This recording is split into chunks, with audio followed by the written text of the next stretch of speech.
हे बघा, ही लोकशाही आहे, प्रत्येकाला बोलायचा अधिकार आहे. आता तुम्हालाच सांगते पुढचा स्टोरी.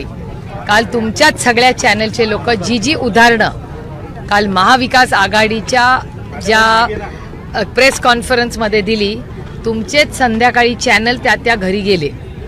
ते तुमच्या चॅनलवर दाखवण्यात आलं की अनेक ठिकाणी तो पत्ताच नव्हता, त्या घरामध्ये लोकच नव्हती आणि ती जी काही नावं होती ती जागेवर नव्हती, ते लोक नव्हते, पत्ते नव्हते.